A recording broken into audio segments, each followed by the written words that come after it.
আজকে ডাল দিয়ে ডিম দিয়ে নতুন একটা রেসিপি দেখাবো। হ্যালো, আসসালামু আলাইকুম, সবাই কেমন আছেন? তো চলেন শুরু করি। তো প্রথমে আমি এখানে ডালগুলো ভালো করে ধুয়ে নিয়েছি।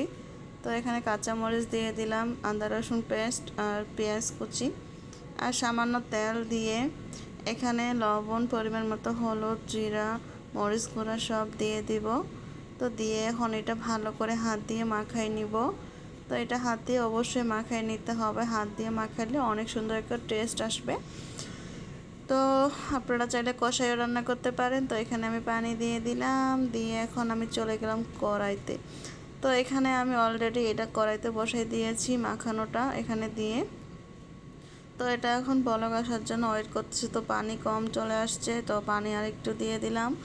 তো পানিটা দিয়ে এখন এটা বলক পড়া পর্যন্ত ওয়েট করব। তো এই যে দেখো, এটা এখন একটু ভালো করে কষাই নিব।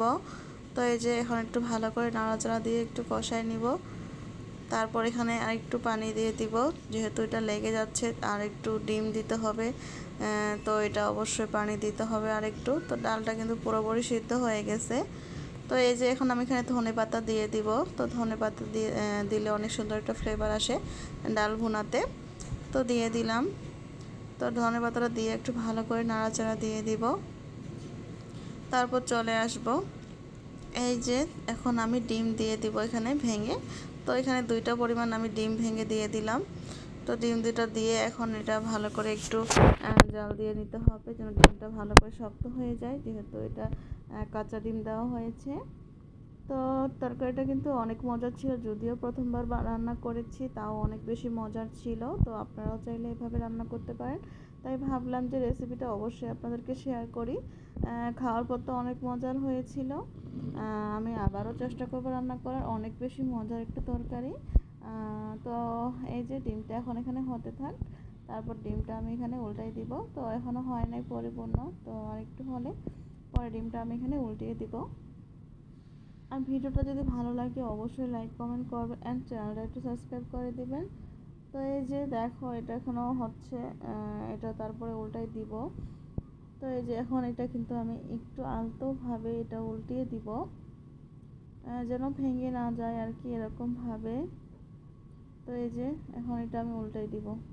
আমি একটু উপর দিয়ে এই ইয়াগুলো দিচ্ছিলাম, পানিগুলো দিচ্ছিলাম, যেন ডিমটা তাড়াতাড়ি সিদ্ধ হয়ে যায়।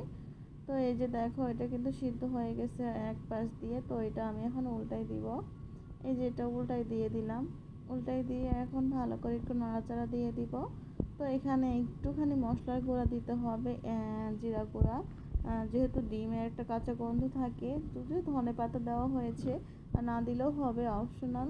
তবে দিলে ভালো হবে, একটা গ্রানটা অনেক সুন্দর আসবে। তো এই যে দেখো, এটা কিন্তু আমার তরকারিটা অলমোস্ট রেডি। এটা দেখতে পাচ্ছ, আমি আরেকবার উল্টাই দিচ্ছিলাম।